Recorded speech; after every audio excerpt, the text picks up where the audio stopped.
Yeah. Good morning. We have a quorum. Uh, Yes, Madam Clerk, would you please call the roll?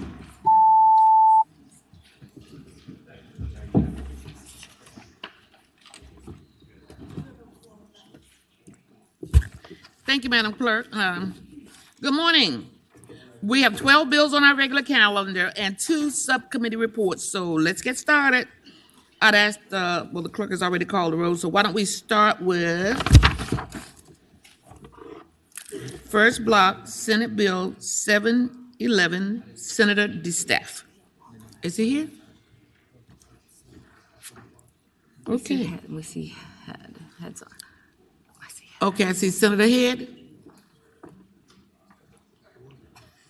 Okay. Senator Head, you have, right. Give your attention to Senator Head, please. This is the bill on healthcare workforce development. I believe that we had an amendment in nature of a substitute that was also because we had a couple of additional changes that need to be made to set up so that the fund that is created is administered by the appropriate agency, and we can do that. I understand there's a substitute. Move the substitute. It's been moved properly second that the substitute be agreed to. All in favor, please say aye. Aye. Senator Head.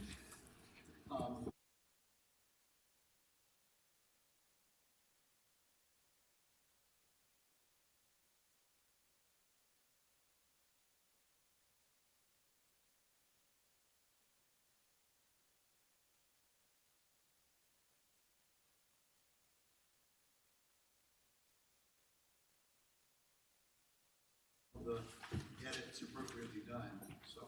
Members of the committee, any questions of the patron? Move to report. It's been moved and properly second that the bill be reported. All in favor, please designate electronically, yea or nay.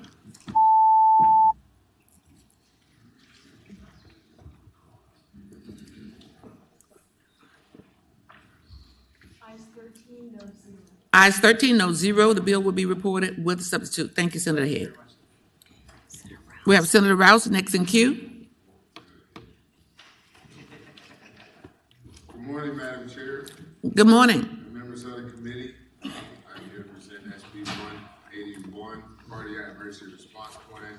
As you all aware, the cardiac arrest is the leading cause of death in America. Each year, more than 350,000 people who experience a cardiac arrest away from a hospital.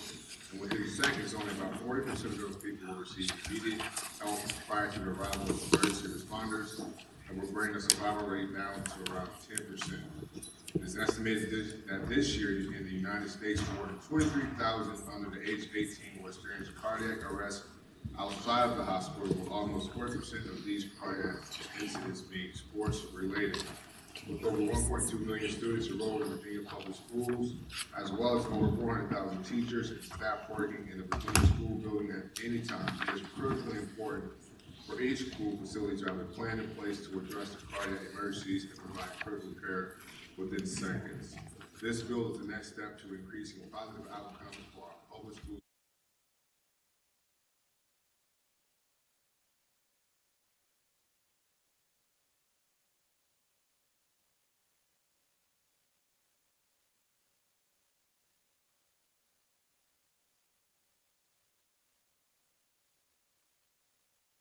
Thank you, Senator Rouse. Are there any questions of the committee, of the patron? Senator McPike? And then Senator Favola. You can't get your speaker on?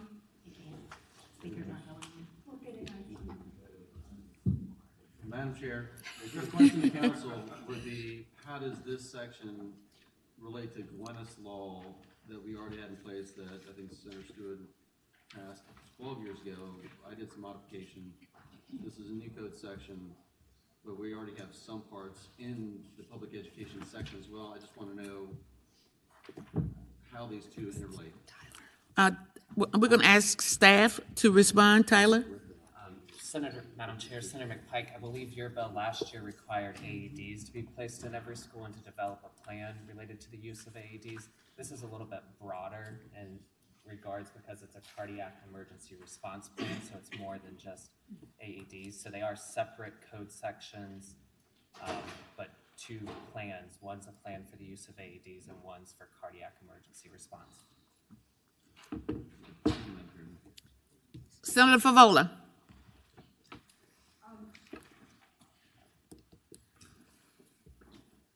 Thank you, Madam Chair. I'm just curious. I chair the Health Services Committee, and we look at bills that relate to sort of medical plans or other medical paraphernalia that would be in schools. I don't believe this came through the Health Services.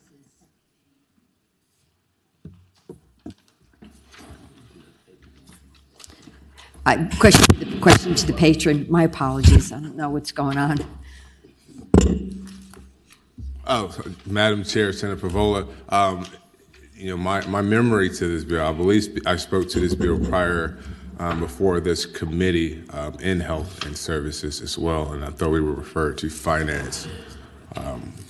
That would be my answer. I remember reading this bill before your committee as well, but I think it was referred to Finance for.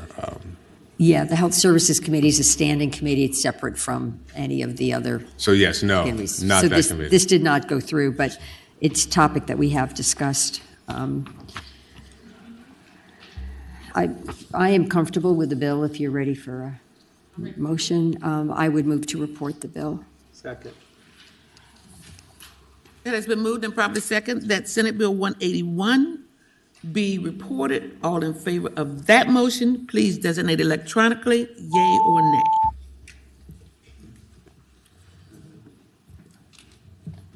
Ayes 14, no 0. Ayes 14, no 0. The bill will be reported. Thank you, Thank Senator you, Madam Rose. Chair, members of the committee.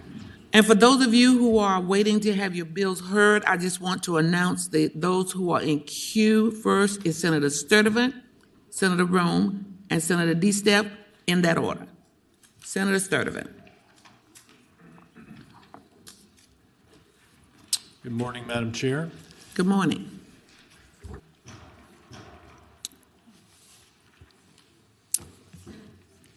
Senate Bill 219, Senator Sturtevant. Senate Bill 219, Madam Chair, is a bill that was reported and re-referred to Finance from the Senate Education and Health Committee. It is a bill at the request of the Veterans Strategic Plan Work Group that this body created last year. This work group met over the summer and into the fall, and this bill is their action item 2.3 to optimize the tuition assistance program for members of the Virginia National Guard. It's a simple bill in that it takes it back to the way that the National Guard reimbursed guardsmen for their college tuition. The way it had originally been was that the state would pay the four-year colleges directly for the classes that were taken by the National Guardsmen. A couple of years ago, National Guard asked that to be changed, where the guardsmen would have to come out of pocket and then get reimbursed. And so they're asking to go back to the way that it was before the change, where it's just a direct payment to the colleges.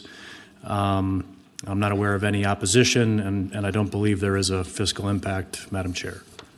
Any questions of the patron by members of the committee? Madam Chair.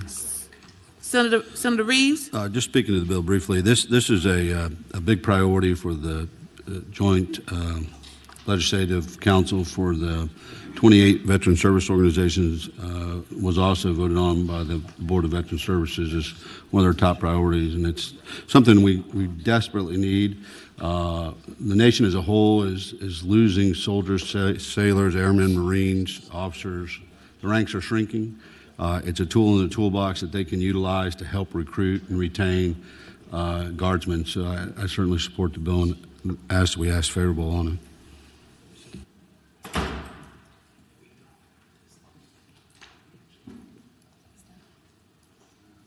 Any other member of the committee? Senator Deeds? You know, I'm just concerned about the long-term fiscal impact of this bill so soon after we made the change.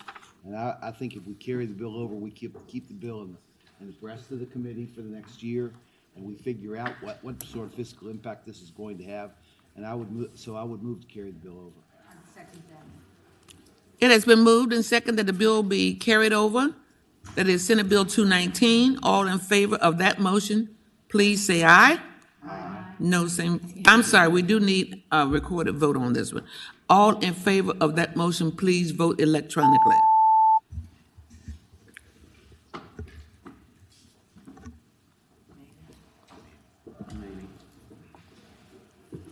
Ayes 10, noes 5. Ayes 10, noes 5. The bill will be carried over.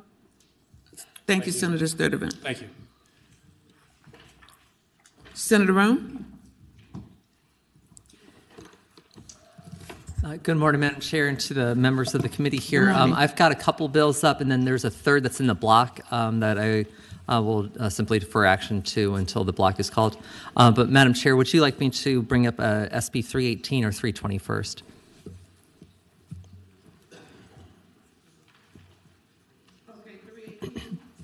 Senator Rome, Senate Bill 318. Thank you, Madam Chair and members of the subcommittee. Madam Chair, SB 318 is the Hunger-Free Campus Act. It would create a fund to incentivize public universities and colleges to take action to fight hunger on campuses across Virginia. This is a voluntary program for each institution and utilized through an opt-in process. So, Madam Chair, having solicited the recommendations of SHEV for this bill, we have landed on a budget allocation of $625,000 for per fiscal year from the general fund. $25,000 of these dollars would be used to fund 1/4 of a full-time employee, with $600,000 dedicated to the awarding of grants, and that number comes directly from SHEV as the recommendation here. And so because we have 39 public colleges and universities, the floor for a grant in this case would be about a little bit more than $15,000, and it can go as high as depending on how many of our colleges and universities want to participate in it. So the fewer that do, the larger the grant that's going to be available for the schools. And so basically what it ends up funding is having more robust or establishing food pantries on campus in the first place, allowing for meal donation programs, either via swipe transfers or, as we're seeing already successfully in some of our universities, having basically one of them has like 2,000 donated meal swipes that are available to students who are in need for it. And we're also making sure that students have a lot more access to not only be able to have the information they need to sign up for SNAP if they're eligible, but to be able to pursue that either on campus or off campus at facilities that accept SNAP benefits in the first place. Thank you for that presentation. Any questions of the patron by members of the committee? Seeing none? Madam Chair. Senator Deeds. Madam Chair, I like the bill, but I'm concerned about the long-term fiscal impact. And I'd move to carry the bill over for the year so that we keep it in our breast and figure out a way to make sure we have enough money to pay for this. You've heard the motion? Second. And a second. Madam All Chair. in favor of Madam Chair. Senator McPike. I need you all to put in queue. Yeah, I had. Thank you. Senator McPike. Thank you, Madam Chair. You know, it's my hope that we do figure this out. I think during the pandemic, there was a number of different issues that were highlighted that were not just solely to our public, and I know the Senator's done a lot of work on making sure our kids are fed in our public school systems, but also it highlighted, I think, during the pandemic period, also the struggles that folks in higher education are also having. And I think this is reported, and we heard different stories across a number of different campuses that we really need to find a way to innovate. And I think the Senator's done a really good job at trying to be a little bit more nimble and hit on something that is real across our campuses, Madam Chair. So appreciate it. Thank you, Madam Chair, and Thank you, Senator Senator McPike. McPike. I agree, but I think somebody else want to respond? If there are no other Senator Boysko? Madam Chair, I'd like to associate my comments with Senator McPike. I feel like this is such an important issue, and I so appreciate Senator Rome for bringing this forward. I'm very disappointed that we're not able to move on it immediately, but I thank you for your perseverance. Sometimes this takes years to get through, but thank you on behalf of all the students who are experiencing food insecurity for being a champion, and I'm very grateful for you. Thank you, Madam Chair. Thank you to the Senator. As, there's a motion on the floor Carry over, yes. to carry over. All in favor of that motion, please designate it electronically, yea or nay.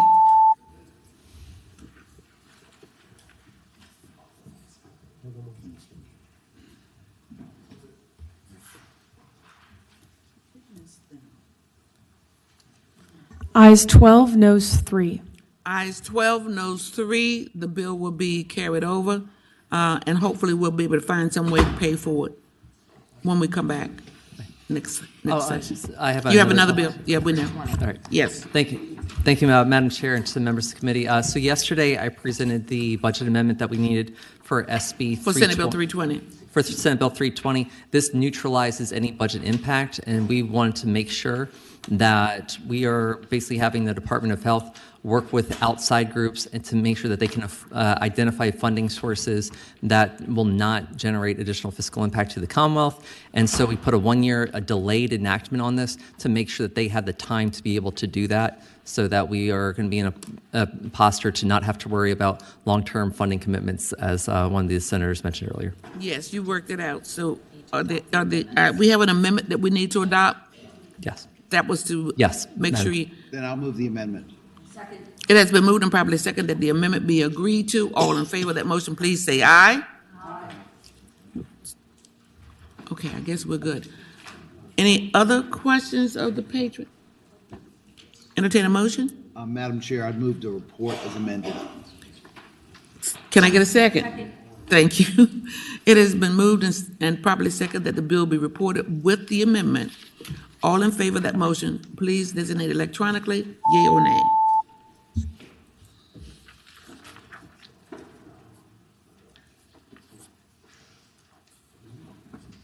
Ayes 11, noes 2. Ayes 11, noes 2. The bill will be reported with amendment. Thank you, Senator Rome. Thank you.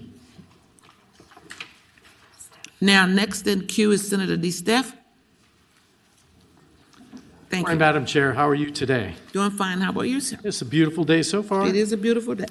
So, Senate Bill 711. No, it's not about the stores.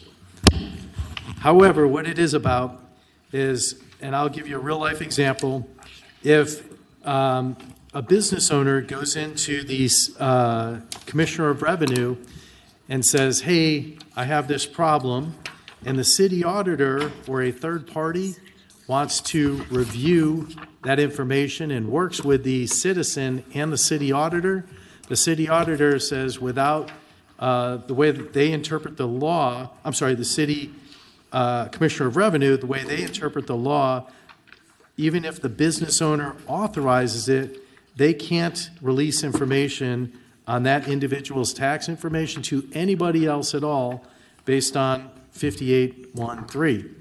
So what this bill would do is if the taxpayer, the business owner, wanted to release information to the city auditor or a third party, then the Commissioner of Revenue would be allowed to release it to a city auditor or a third party if it was okay with the individual on that, the business owner. Real life example of this in the city of Virginia Beach, our Commissioner of Revenue wanted to pull the city auditor in on a business information or business issue, but he couldn't release any information to the city auditor. So he couldn't help. So this allows them to release that information if the taxpayer, the business owner, authorizes the release of that information from the Commissioner of Revenue. And our Commissioner of Revenue and our city auditor support this and asked me if I'd carry this. Thank you, Senator DeSteph. Do you have anyone in the audience who would like to speak in favor of this bill? I hope we have a couple of them because I saw the city lobbyist. You might want to round them up. Well, maybe he's somewhere else. Clearly not here. Anyone speaking in opposition? Questions of the committee? Senator Stewart. Senator Steph, I'm just curious, why can't the taxpayer just give that information to whomever they want to? Madam Chair, Senator Stewart, this is for the Commissioner of Revenue to release it to the city auditor. The taxpayer doesn't have the information from the city, from the Commissioner of Revenue. So in this instance, the Commissioner of Revenue wanted to release information or have the city auditor help answer some questions, but the taxpayer, the Commissioner of Revenue could not give the information to the city auditor because, as he put it, that state code does not allow him to release any taxpayer information to a third party, even if the taxpayer authorizes it and waives his confidentiality. Madam Chair.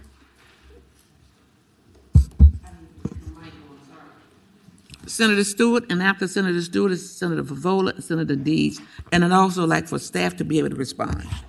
In that order, please. I apologize. I am very confused. I thought this was directing the tax commissioner to release information, not the Commissioner of Revenue, so maybe we're talking about the wrong bill. Okay, then I need to turn to staff before I turn to the committee. Tyler? Madam Chair, Senator Stewart, yes, we believe that it does apply to the Department of Taxation as well. They currently have a process that they currently have where they can do something like this, but it goes through kind of regulations in a form. But if it was broader under this bill, they would have administrative cost. And taxes in the audience, and they can answer further if you have additional questions.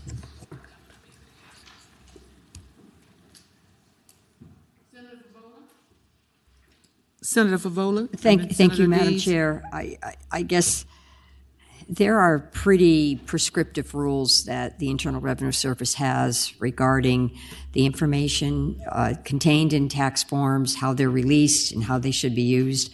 I am very uncomfortable with this bill, and I would be willing to make a motion when you're ready. Let us hear from Senator Deeds first. Well, if Senator Favola wants to make a motion, that's fine. I'm concerned that we set a dangerous precedent for allowing the release of this private information. I'm afraid we might be in violation of IRS rules, and I'm concerned that we have an unknown fiscal impact. And this is not a year when we can handle unknown fiscal impacts. I agree. So I'd move to PBI the bill. And I would second that motion. You heard the motion to PBI? Madam Chair, if I Senator may. Steph, you want to have closing words? Yes, ma'am, if it's okay. It's okay. Thank you. I'm carrying this on behalf of the commissioner, so I did not know that the way this was drafted, that we impacted all of tax. So this was specifically for our Commissioner of Revenue and City Auditor. So if it would help, I'm happy to take it by for a couple of days and see if I can get them to tighten this up, where it only deals with Commissioners of Revenue, so there's no financial impact to the state. But otherwise, I'm also happy to bring it back next year. Well, I think if the maker of the motion would move to have it carried over versus PBI, but that's up to them. The motion is already on the table. I'll make that motion. Carried over, if that's what you like. Substitute motion is that the bill be carried over for the year. Yes, ma'am. So the substitute motion is that the bill will be carried over for the year. All in favor of that motion, please designate electronically, yea or nay. Thank you, Madam Chair, members of the committee. And what I'll do is I'll get our commissioner to work with DLS and the city attorney to make sure they tighten this up to it only affects Commissioners of Revenue and it doesn't apply to all of tax. Tighten it up. Thank you very much. You're Have very a wonderful welcome. day. Thank you.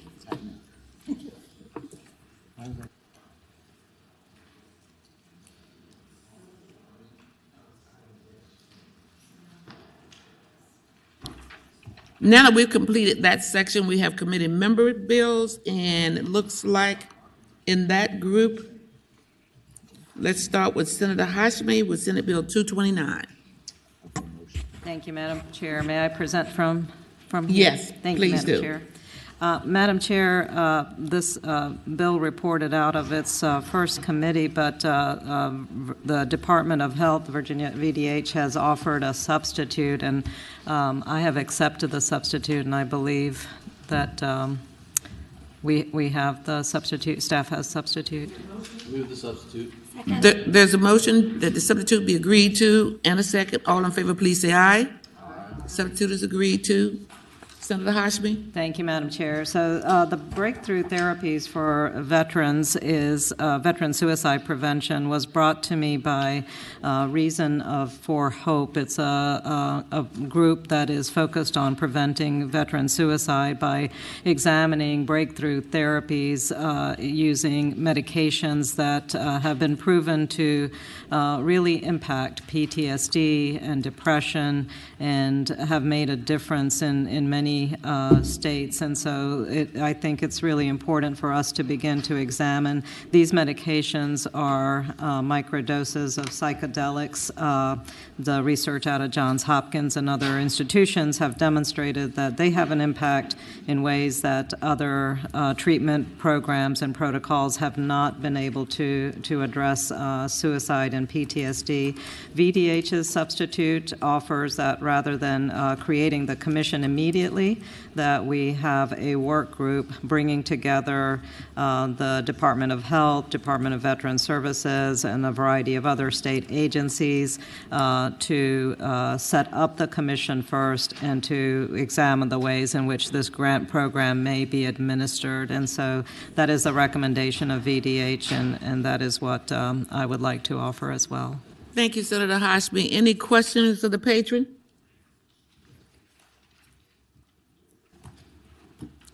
Seeing none, Senator Favola, question? Not a question, a motion. Senator Favola. I move that we report the bill. Second. It's been moved and seconded that the bill be reported, that is Senate Bill 229 with the substitute. All in favor of that motion, please designate electronically, yea or nay.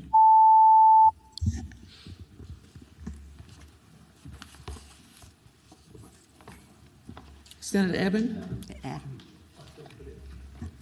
Ayes 15, noes 0. Ayes 15, no 0. The bill is reported with a substitute.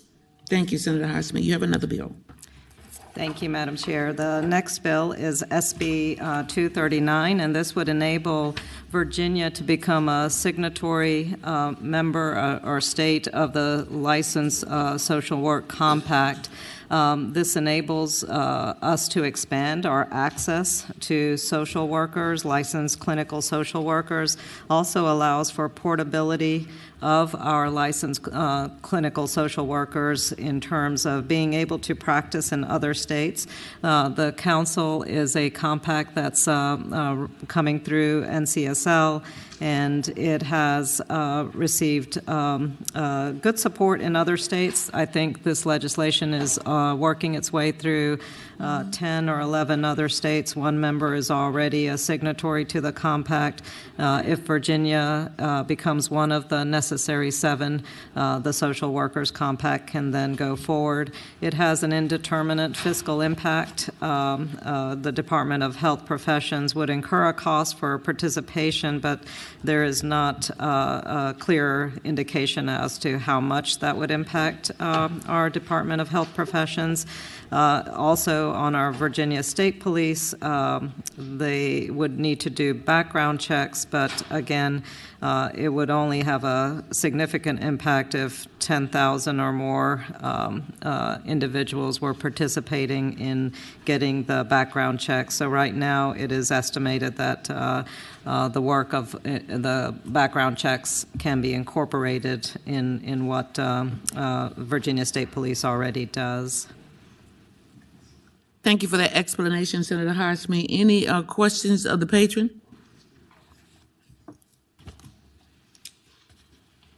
Senator Deeds. Madam Chair, this will involve a little bit of cost, but the reality is we've got such a workforce shortage. There's only one state that's in this compact right now. There are 23 states, it's my understanding, that are considering legislation to join the compact this year. If we are one of the 7 states, this could result in a significant number of people that are able to provide services in Virginia. I'm going to move to report the bill. Second. It's been moved and properly seconded that the bill be reported. That is Senate Bill 239. All in favor of that motion, please designate electronically, yea or nay.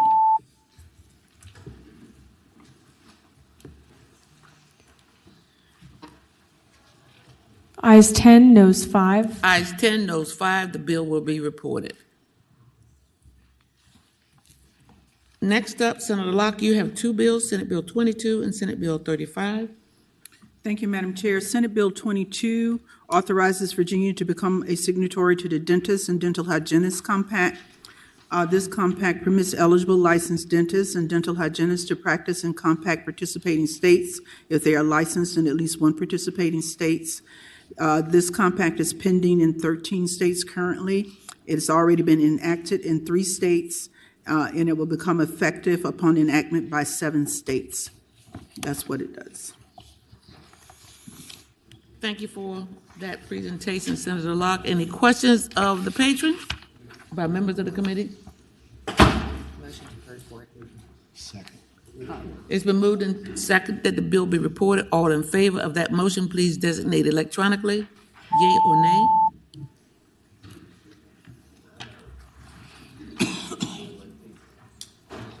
Ayes 15, no 0. Ayes 15, no 0. The bill is reported. Senator Locke, you have now Senate Bill 35. Madam Chair, when I first presented Senate Bill 35, I shared that Virginia's maternal mortality rate more than doubled between 2018 and 2020. In our area of the state, the Eastern Planning Region, we have the highest rate of pregnancy-associated deaths. Maternal mortality impacts infant mortality and preterm birth. In the Eastern Health Planning Region, we have alarming preterm rates. In Chesapeake City alone, had a preterm birth rate of 11%, and in Norfolk, the rate was 11.8%. African Americans are less, it has been stated that African Americans are less sensitive to pain. In 2016, UVA professor Sophie Trailwalter documented this false belief from medical students. Studies back up what the women suffering from sickle cell anemia have stated that Black patients are less likely to receive adequate pain treatment. In childbirth, inadequate pain treatment can affect maternal morbidity. Senate Bill 1440 back in 2023 established a Maternal Health Data and Quality Measures Task Force, and that task force made 2 recommendations in regard to unconscious implicit bias training. One, that the Board of Medicine should add a continuing education on implicit bias, and 2, there should be an evaluation component. This bill does both. 2 of our neighboring states have already included implicit bias training requirements. That's Kentucky and Maryland. And after consulting with multiple stakeholders, including the Department of Health Professions, we've made amendments to reduce the fiscal impact of this legislation. And saving the life of a mother and her baby is worth it. So there has been a substitute that removes the substantial fiscal impact of Senate Bill 35. So do we need a substitute? We adopted the substitute already. It was adopted. The substitute was adopted in Education and Health. Madam Chair, I move the report. I second that. There's a motion to report and a second. All in favor of that motion, please designate electronically, yea or nay.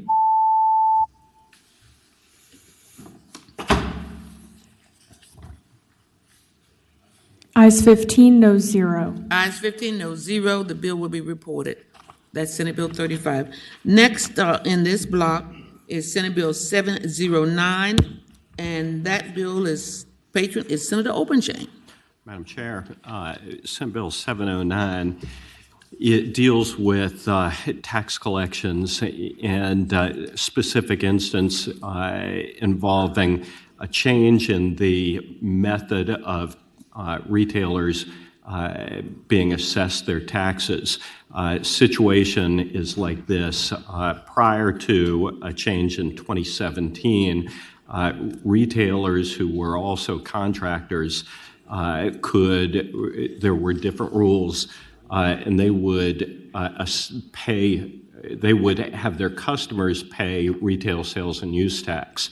After 2017, they were required on some of their sales to simply pay sales and use tax to the person from whom they bought the materials that ultimately were sold.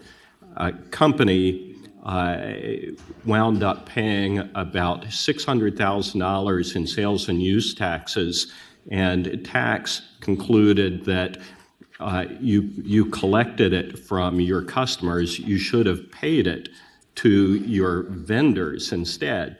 So you owe us $400,000. The taxpayer says, well, I've already paid you $600,000.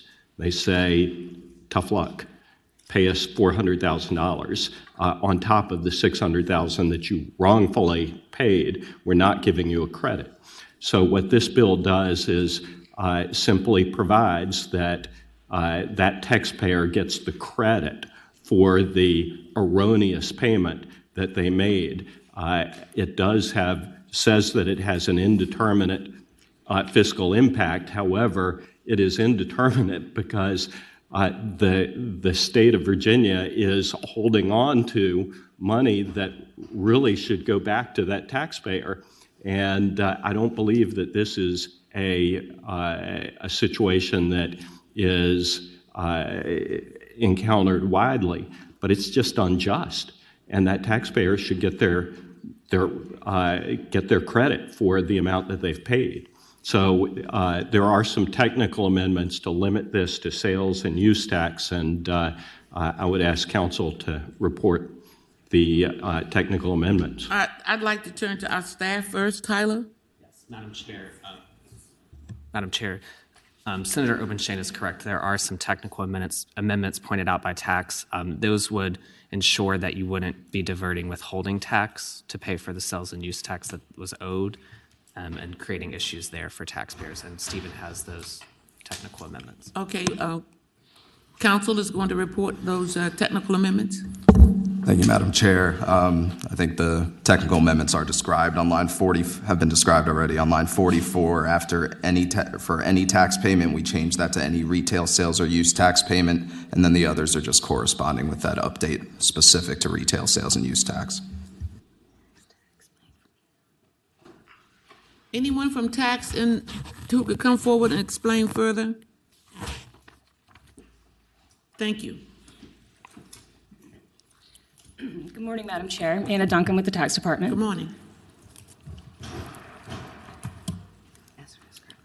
Yes, we want you to describe what the amendment? Yes, the amendment. Yes, ma'am. Yes, this just narrowly tailors this bill to include just sales and use tax payments from these vendors. There have been situations where retail sales tax has been collected from the customers and paid to the department, excuse me, where the use tax should have been paid, rather, by the vendor.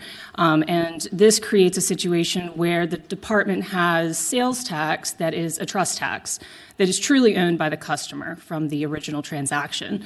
The contractor should have paid a use tax, which would have come out of their pocket, and so that is not a trust tax. So the issue is the commingling of these different types of money, which is the basis for the department's policy.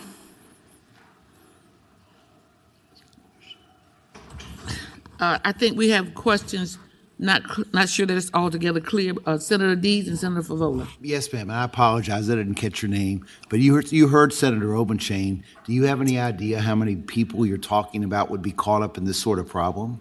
No, I don't have a figure on that, but it is a bit of an industry confusion. You don't know how many people are confused like this? Well, it would be only contractors, and they would be installing property that is tangible in nature, but then is affixed to the real property. Okay, I've got a question. Senator Deeds. For Senator Obenstein, what was this specific taxpayer? Did he try to litigate the issue or try to pursue any sort of remedy short of legislation?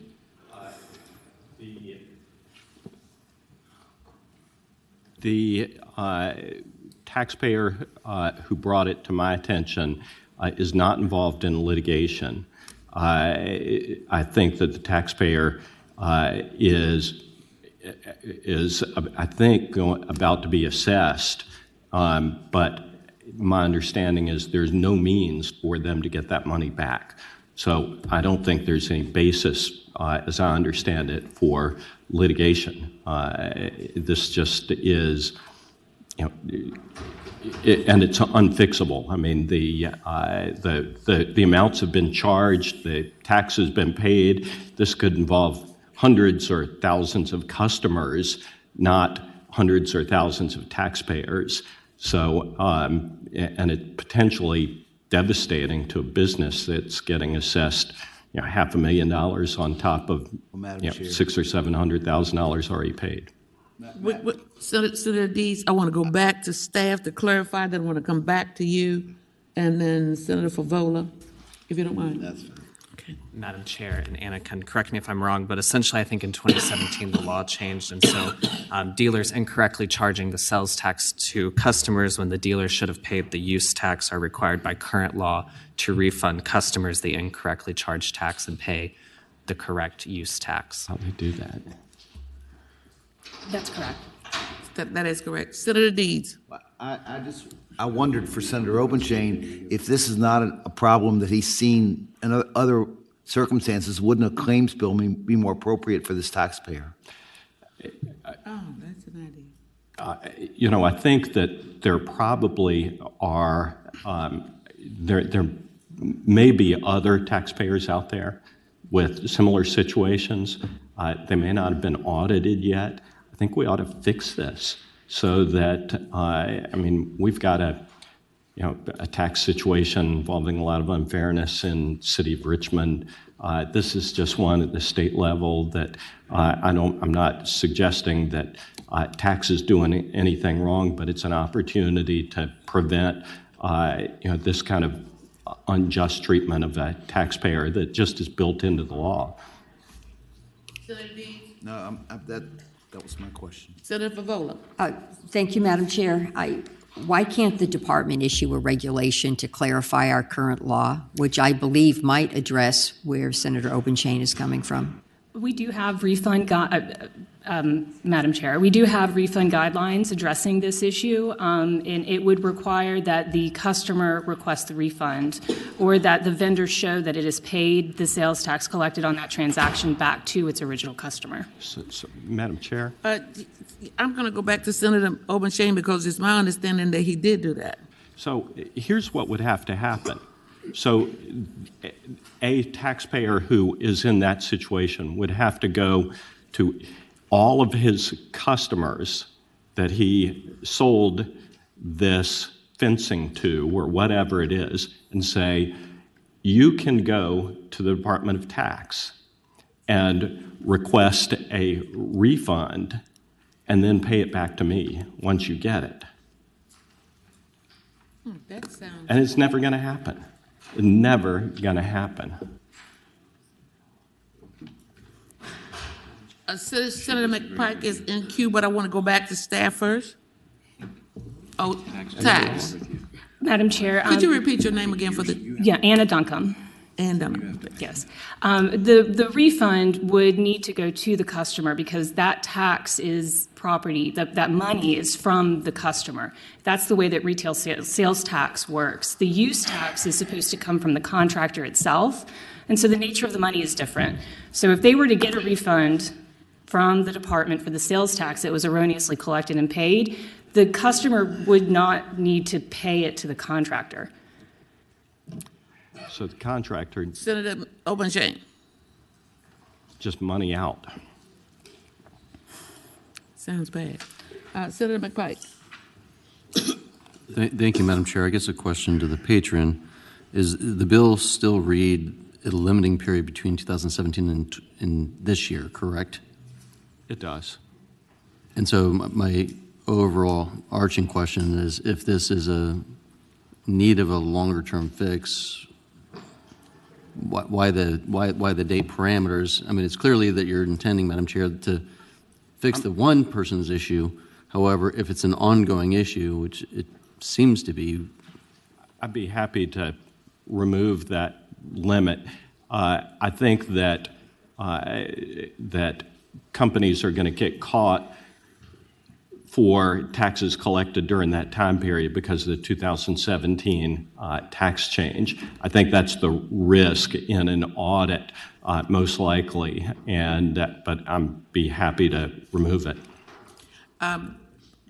Just trying to. Senator Deeds and... Madam Chair, I'd suggest that this bill go by for the day and we try to figure out whether this is a bigger problem than just this one specific instance and whether it makes sense to take off that that phrase, that clause. That's, that a motion? That's a motion. It's been moved and properly seconded that this bill go by for the day so that we can work out some of the, or clarify some of the issues. All in favor? Well, I want this to be an electronic vote. Oh, can I? Yes. All in favor, please designate electronically, please.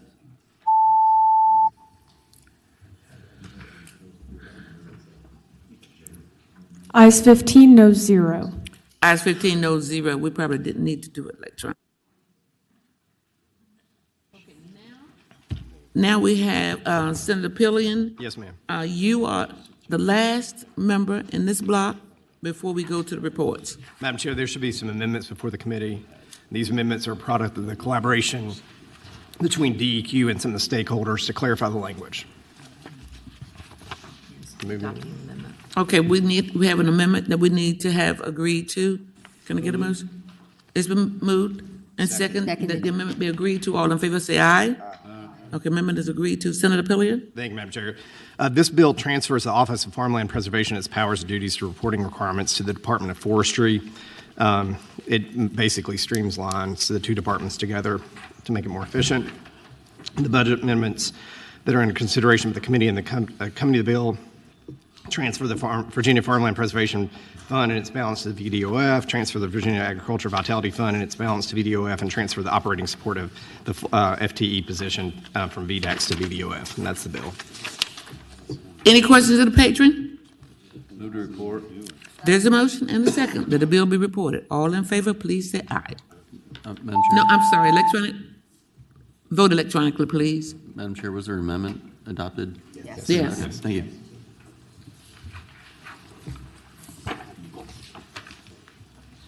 Ayes 15, no 0. Ayes 15, no 0. The bill is reported with the amendment. Now I'd like to direct your attention to the General Government Subcommittee report, and that's on your purple sheet. And of course, Senator Servo will be giving that report. Ready? You're on. Thank you, Madam Chairman. The Senate Finance Appropriations General Government Subcommittee met yesterday at 7:30. We dealt with about 16 different bills, which we'll go through here in the order you see on your sheet. The first, what's everybody working off of here? Let's see. No, I'm trying to figure out the order. I got two different orders and two different sheets in front of me here. So I guess we'll start with Senate Bill 487 and also Senate Bill 621. So Senate Bill 47 by Senator Aird had to do with artificial intelligence and made the directed the state CIO to come up with a bunch of artificial intelligence policies. Senator Pillion had Senate Bill 621, which created a new commission to come up with artificial intelligence and recommend artificial intelligence policies. The committee thought that Senator Pillion's idea was a better idea, but Senator Aird had a lower bill number. So we basically took Senator Pillion's bill, amended it to create a legislative commission instead of a government commission, rolled it into Senator Aird's. And so, Madam Chair, what I would move, the committee recommended, and then we recommended that for reporting. So I would move to roll Senate Bill 621 into Bill Senate 47 as conformed by the committee, incorporate those bills, and then we recommended them for report. Recommended 47 is reporting with both of them as chief patrons. That'd be my motion. And you need to incorporate first. Okay, so I would move to incorporate Senate Bill 621 into Senate Bill 487. Did I hear a second? Okay, it's been moved and seconded that the bill be incorporated, two bills be incorporated. All in favor of that motion, please designate. Is it an electronic? Yes.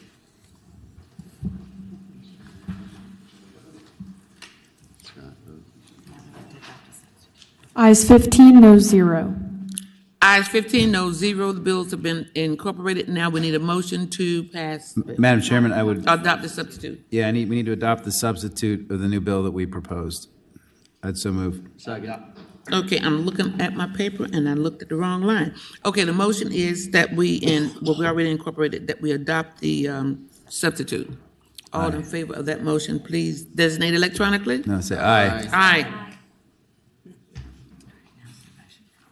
Now there's a motion, Senator Servo. Yeah, Madam Chairman, now I'd move to report the bill. It's been moved and seconded that the bill be reported. All in favor of that motion, please now designate electronically, yea or nay. I'm back on track.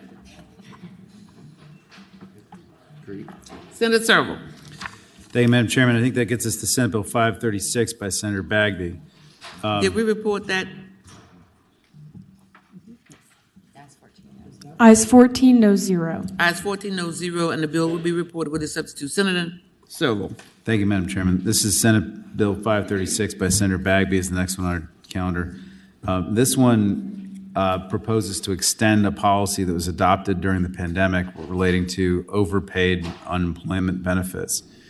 The policy that's currently existing that Senator Bagby wants to extend allows VEC to waive obligations for people who overpay if it's contrary to equity and good conscience. There's a fiscal impact of $357,000 per year at a cost of 3 FTEs.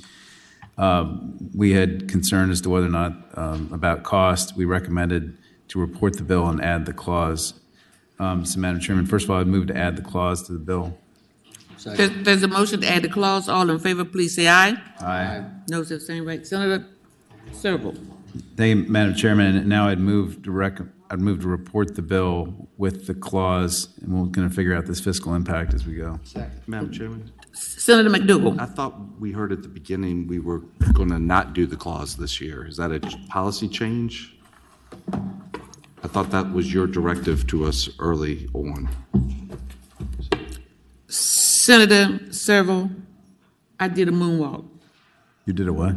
Sorry, you don't understand. Oh, I got it. I got it. Couldn't hear you. Okay, so suspend for a moment. Madam Chair. Will the subcommittee please reconsider that motion so we can clean up my mess? Okay, Madam Chairman, I have a vote on the prevailing side by which we adopted the clause. I'd move to reconsider that vote. Second. It's been moved and properly seconded that the clause be removed from the bill. I think I'm going to ask you all to vote aye. Aye. Aye. Thank you. Senator Serval. And thank you, Senator McDougal. Thank you, Madam Chairman. Senator Serval.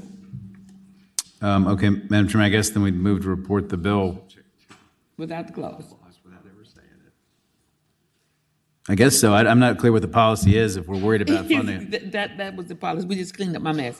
Just go on and. Do you want staff to describe what it does? Yes, I do. Thank you.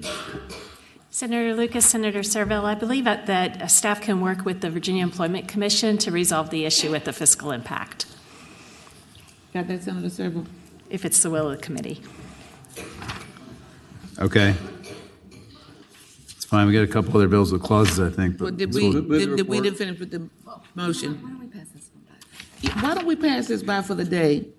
Okay. Make that motion. And, Okay, that's fine, Madam Chair. okay, without objection?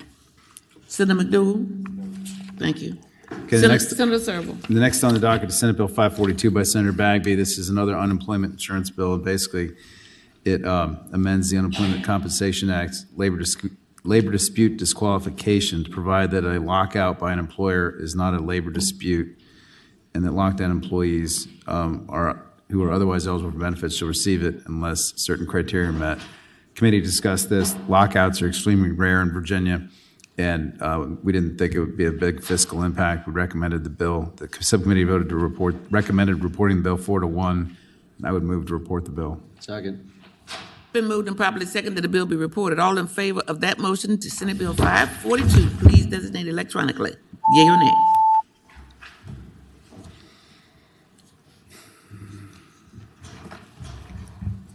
Ayes 12, noes 3. Ayes 12, noes 3. The bill is reported. Senator Serval. Thank you, Madam Chair. The next bill I'm going to call up is Senate Bill 382. This has Senator Evans' bill. This had to do with, again, unemployment compensation and overpayments. What this bill does differently from Senator Bagby's bill is it provides that when VEC determines that overpaid unemployment benefits are uncollectible, they will suspend any kind of collection proceedings if it was not caused by fraud on behalf of the claimant after 5 years. So they won't continue to try and collect after 5 years. That's what it does. We heard and didn't think it had a big fiscal impact. We recommended a report at 5-0. Second. There's a motion and a second that the bill be reported. All in favor of that motion, please designate electronically, yea or nay, on Senate Bill 380. I got a different order on here. Ayes 15, no 0. Ayes 15, no 0, the bill is reported. Senator Serval. Thank you, Madam Chair. Now I'm going to get into the what we call benefit-related bills. We have a couple of sick leave bills. The first one is Senate Bill 91 by Senator Favola.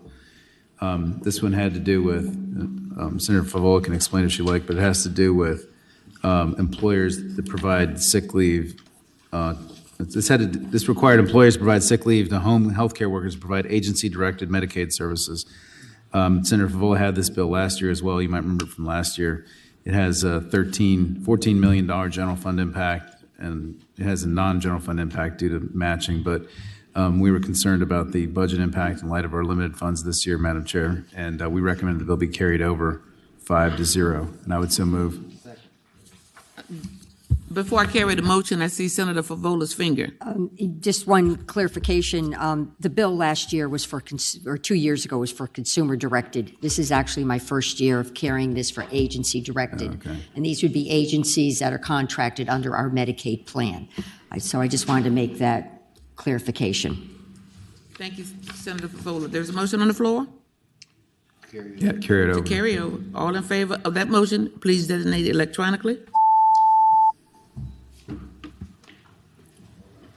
Ayes 15, no 0. Ayes 15, no 0. The bill will be carried over. Thank you, Madam Chair. The next bill I have on the list, my list, is Senate Bill 238 by Senator Hashmi. This has to do with coverage for contraceptive drugs and devices under the state health insurance plan. Senator Hashmi's bill basically aligned the Virginia health care plan, I believe, with the Affordable Care Act mandates, which not only covers contraceptive prescription or drugs, which our state plan already covers, but this would pick up contraceptive devices, which are not covered. Fiscal impact is about $981,000 per year to the state health insurance plan and to the general fund, and we recommended that the bill be reported 5-0. We have a substitute? Yes. Oh, I'm sorry. So I'd move the substitute. Second. It's been moved and properly second that the substitute be agreed to. All in favor, please say aye. Aye. Could we get counsel to explain to us what the substitute does? Madam Chair, it just included an extra cross-reference to 38.2-3438 related to federal market reform coverage, and then deleted subsection E in the introduced bill. That was superfluous now. Thank you. Madam Chairman, I'd move the substitute, or move to report the substitute. Second. It's been moved and properly second that the bill be reported with the substitute. The substitute. What was your motion? We already did the substitute, I thought. We already adopted the substitute. We So did. is this the motion? I moved to report the bill. Okay. The motion on the floor is that the bill be reported. All in favor of reporting Senate Bill 238? There's no public comment. There's no public comment on this one. Just wanted to make sure you knew there's no fiscal impact. Right. Thank you. I just couldn't hear what he said. He said he just wanted to make sure that there was no fiscal impact. Okay. The motion is that the bill be reported with the. Yes, Senator McDougal. How did, I guess our purple sheet is showing that there's about $1 million a year fiscal impact. How did that go away? I'm just. It did. I don't think it did. Okay. We're going to hear from staff. Madam Chair and Senator McDougal, so basically the state health plan doesn't cover every contraceptive prescription drug and device, so essentially any increased cost that they experience will just be factored into future premiums. So it doesn't have an immediate fiscal impact, but it can over time. Does that satisfy your question, Senator McDougal? No, but, right. Okay, we're not sure. Well, we do have a motion on the floor, so all in favor of reporting with a substitute designated electronically, yea or nay?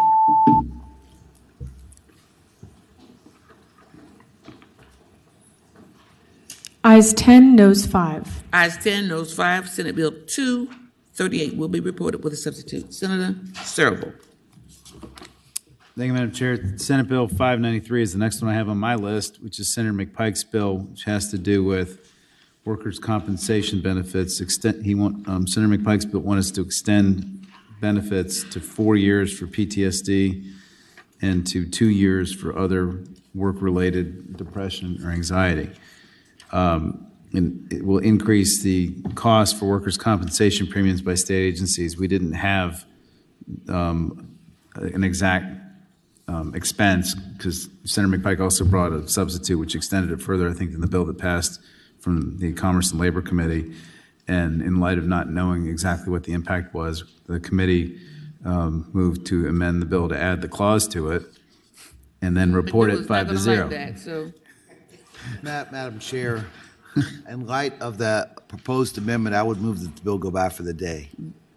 Without objection, there's a motion and a second that the bill go by for the day. All in favor, please say aye. Aye. Senator Searle. Thank you, Madam Chairman. The next bill is my bill, Senate Bill 507, which has to do with sick leave for health care providers and grocery store workers. It was an attempt to provide sick leave benefits to our frontline workers. It's a bill that we passed, I think, 2 years in a row now. It passed the Commerce and Labor Committee. And notwithstanding the fact that we've passed it twice, it has I guess, a $1.4 million fiscal impact, and which the committee was concerned about. So we actually recommended to carry over my bill that we've passed twice, 5-0, and I would so move. Carry it over next session. Second. It was moved in a lot of seconds that the bill be carried over. That's Senate Bill 507. All in favor of that motion designated electronically, please.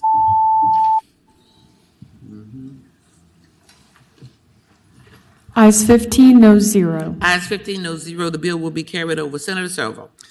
Thank you, Madam Chairman. The next bill on our list is Senate Bill 520. This was Senator Williams Graves' bill to make Virginia apparently is the only state in America where you cannot, where workers' comp does not pick up repetitive stress injuries, which is things like carpal tunnel and many other things. The bill came out of the Commerce and Labor Committee, but it has probably a very large fiscal impact. We couldn't exactly determine it because a lot of people use keyboards and get repetitive stress injuries. And in light of the significant uncertainty about what this would cost, it would also mandate it to private sector, a lot of different people. We were concerned about the cost, and we recommended the bill be carried over to next year so we could study it, continue to study the bill and figure out the cost before we adopt this policy. And that was the unanimous. Second. And I would move that. It's been moved and probably second that the bill be carried over. All in favor of that motion on Senate Bill 520, please designate electronically, yea or nay. Ayes 15, noes 0. Ayes 15, noes 0. The bill will be carried over. Senator Searle. Thank you, Madam Chairman. Senate Bill 370 is next. That's Senator Boysko's bill. This is legislation that we, I think, passed last year out of the Senate. It has to do with employers seeking the wage or salary history of prospective employees. It had a small fiscal impact due to the requirement that Dolly investigate these claims. We eliminated that fiscal impact by moving to eliminate Dolly's requirement to investigate these claims. I would move the committee amendments. Second. Where it's a substitute, I'd move the substitute. There's a substitute. There's a motion to adopt the substitute. All in favor say aye. Aye. Could we get counsel to please explain to us what that means or what it does? Madam Chair, it just strikes the Dolly enforcement provision, so rather than a civil penalty, it just goes to the statutory damages as the senator described. Thank you. And having adopted the substitute, I would move the bill be reported, in which we recommended 5-0. Second. It's been moved and probably second that the bill be reported with a substitute. All in favor of that motion, please vote electronically, yea or nay.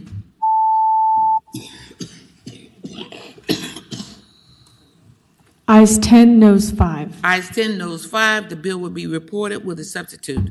Thank you, Madam Senator Chair.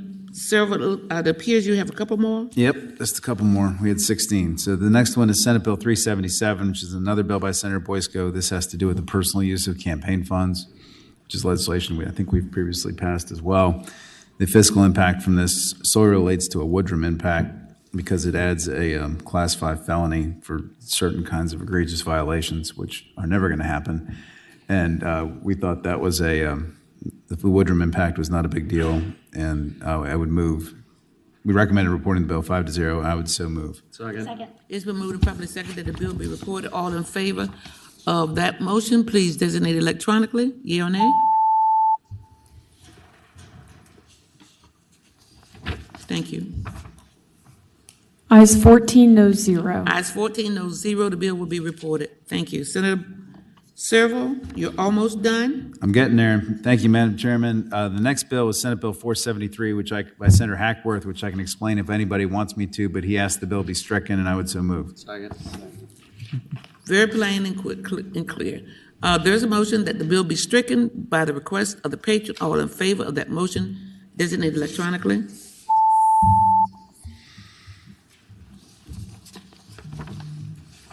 Ayes 15, noes 0. Ayes 15, noes 0. The bill is stricken at the request of the patron.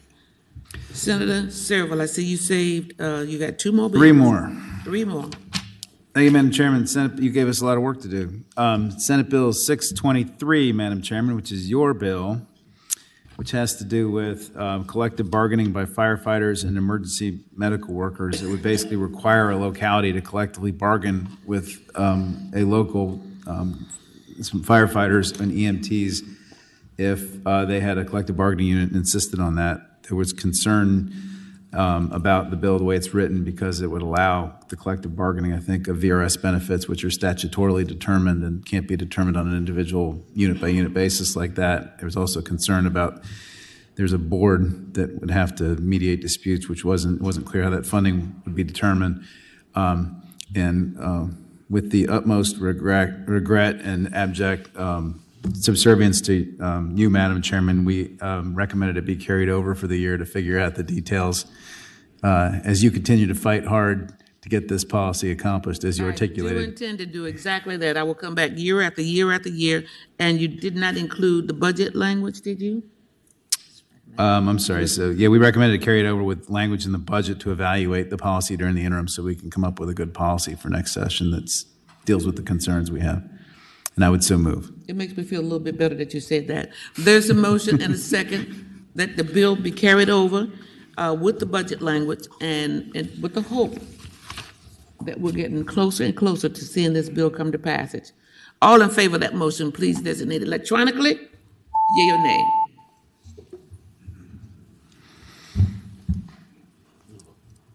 Ayes 13, noes 2. Ayes 13, noes 2. The bill will be carried over. Senator Serval. Thank you, Madam Chairman. 2 to go. Senate Bill 215 by Senator Perry. This bill the Virginia Freedom of Information Act basically prohibits anybody from out of state from submitting a FOIA request.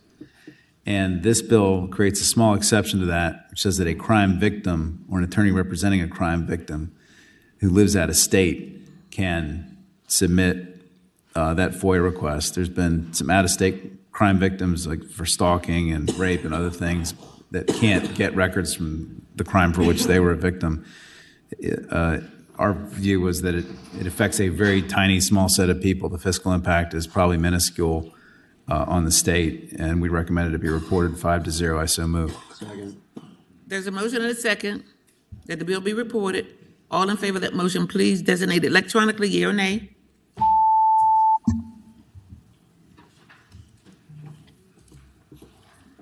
Ayes 15, noes 0. Ayes 15, noes 0. The bill will be reported. Senator Serval, you have one more bill, and that's Senator Rome.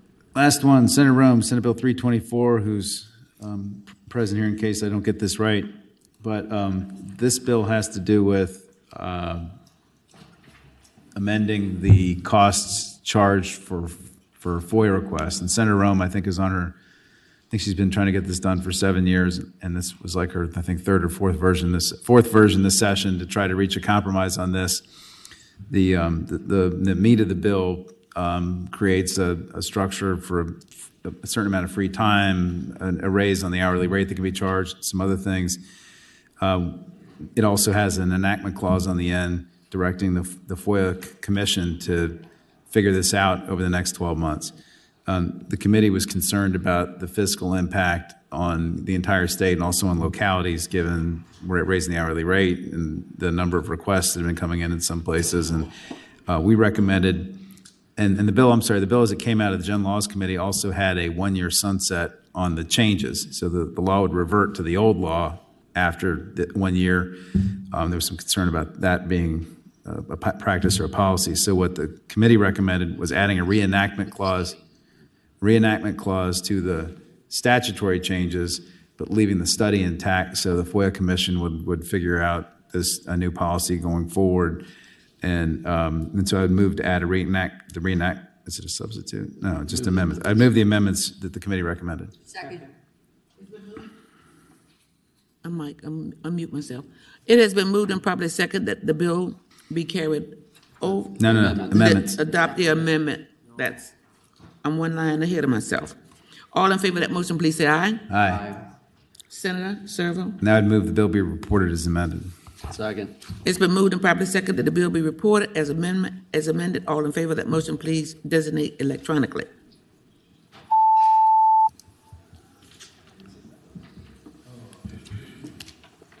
Ayes 15, no 0. Ayes 15, no 0. The bill will be reported with the amendment. That's it, Madam Chair. Thank you. Now we will move to the Public Safety Subcommittee report, and that report will be given by staff. Katie? Madam Chairman, Senator Eben, the first bill that the subcommittee considered was Senate Bill 378 from Senator Boysko. This makes communication services free to inmates.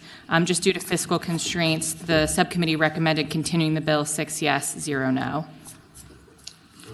There's a motion and a second that the bill be reported. All in favor? They carried over. I'm looking on the wrong line. Thank you. Carryover. That the bill be carried over. All in favor of that motion, please designate electronically. Okay, Kate, I'm on the right line now. Senate Bill 172 from Senator Craig. This relates to the governor's authority to call the National Guard into active duty and use a sum sufficient for cyber support services to state, local agencies, and private entities that provide critical infrastructure. The discussion was essentially that currently there's an appropriation for the National Guard to do some of those services for state and local agencies, and that the governor also has broad authority during a disaster to provide some of these. And so because of those considerations, the subcommittee recommends passing the bill by indefinitely by a vote of 4 yes, 2 no. So moved. It's been moved and properly second that Senate Bill 172 be passed by indefinitely. All in favor of that motion, please designate electronically, yea or nay.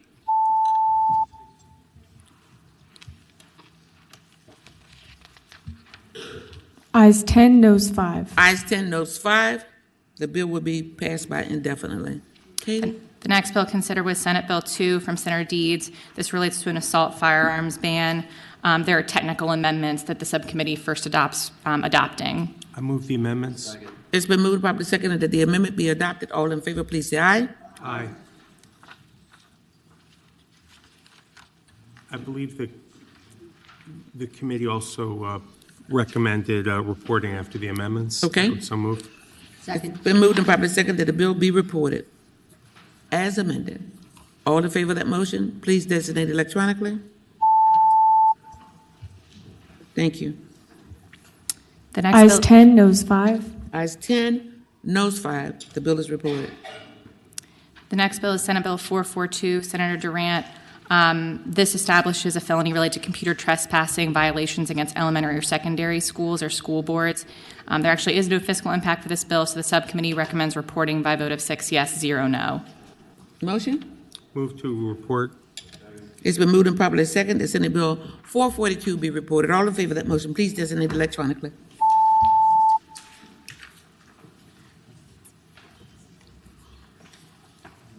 Ayes 15, no 0. Ayes 15, no 0, the bill will be reported. Katie. The next bill is Senate Bill 99 from Senator Eben. This also relates to assault firearms related to carrying in a public place. There's a substitute? There is a substitute. Second. Moved and properly second that the substitute be adopted. All in favor, please say aye. Aye. Katie. The subcommittee recommends adopting the substitute by a vote of, or reporting the substitute by a vote of 4 yes, 2 no. Motion? Move to report. Second. It has been moved and seconded that the substitute be adopted or that be reported. All in favor of that motion, please designate electronically.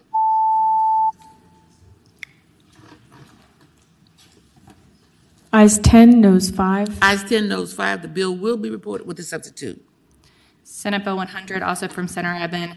This relates to what are referred to as ghost guns, and the subcommittee recommends reporting the bill by a vote of 4 yes, 2 no.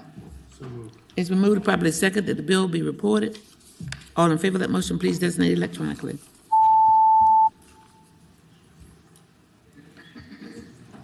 Ayes 10, noes 5.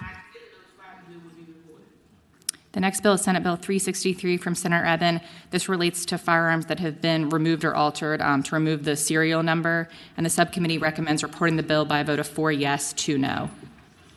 Motion? So moved. Second. It's been moved and properly seconded that the bill be reported. All in favor of that motion, so Senate Bill 363, please designate electronically.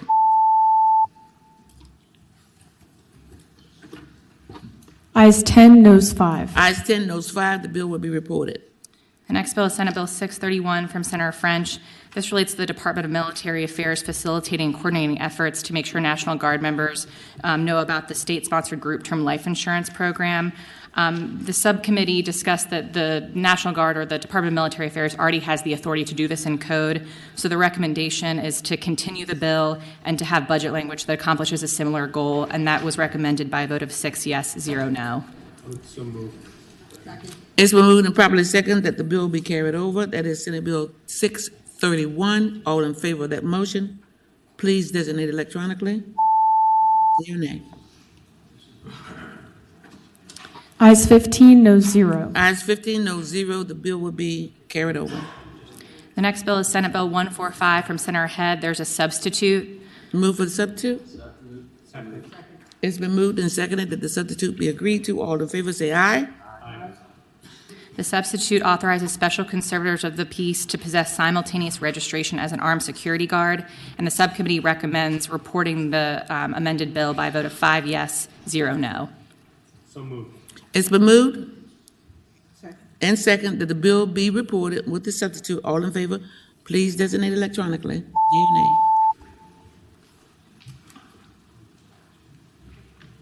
Ayes 15, noes 0. Ayes 15, no 0. The bill will be reported with a substitute. The next bill is Senate Bill 456 from Senator Marston. The subcommittee recommends adopting a committee substitute. Motion? I move the substitute. Second. It's been moved and seconded that the substitute be adopted. All in favor, please say aye. Aye. Back to you, Katie. And then the subcommittee recommends adopting that substitute by a vote of 6 yes, 0 no. Which two? Yes, moved. this, I think there's an inquiry about describing what it does. sure. So the substitute does two primary things. One, it gives the state inspector general hiring authority over the ombudsman. Previously, that was done by a correctional oversight committee. The other thing it does is trying to be cognizant of the fiscal impact. It removes the requirement for the number of staff that are, required for the ombudsman to have, and then removes some of those prescriptive requirements so that the ombudsman is able to meet them with potentially a smaller staff than was envisioned by the initial bill. It also makes some changes that are clarifying, primarily related to confidentiality, and has 2 enactment clauses related to a memorandum of understanding with the Department of Corrections, and ensuring that any existing members of the Correctional Oversight Committee transfer over to the now statutory version of that committee. We have a motion to report. Yes, so moved. Second. All in favor of that motion, please designate electronically.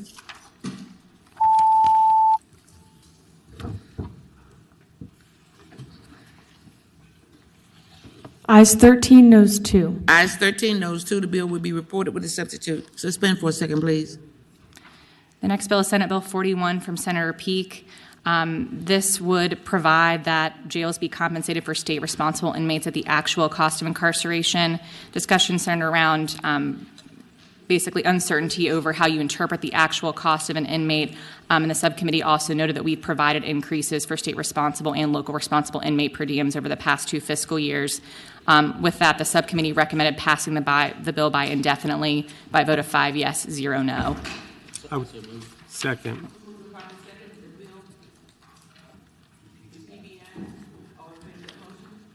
Please vote electronically.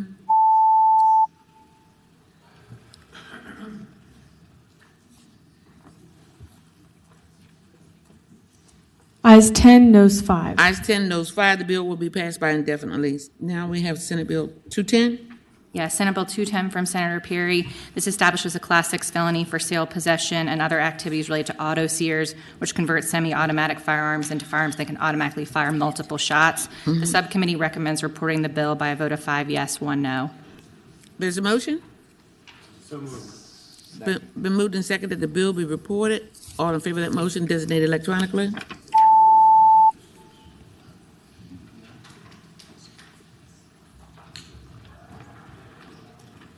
Ayes 12, noes 3. Ayes 12, noes 3. The bill will be reported.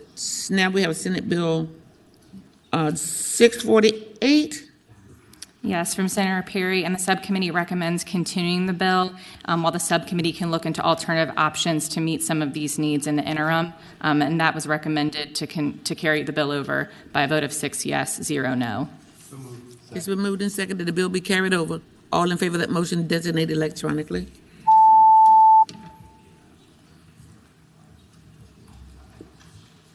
Ayes 15, noes 0. Ayes 15, noes 0. The bill will be carried over. Now Senate Bill 7.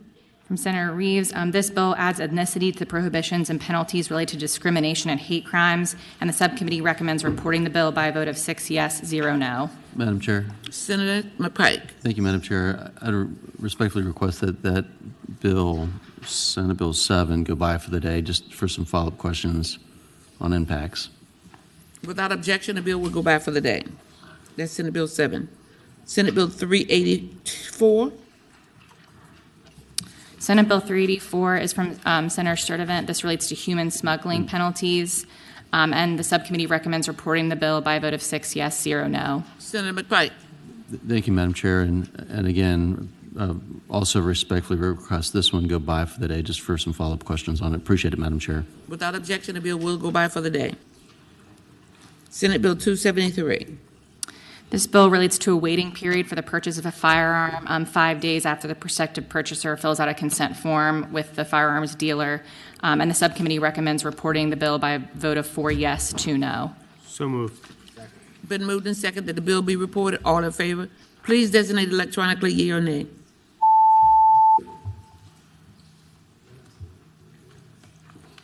Ayes 10, noes 5. Ayes 10, noes 5. The bill will be reported.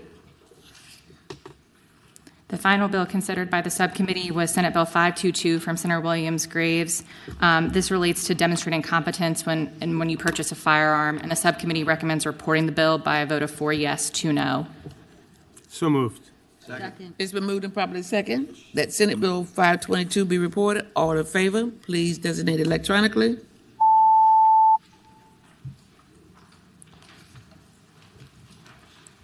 Ayes 10, noes 5. Ayes 10, noes 5. The bill will be reported.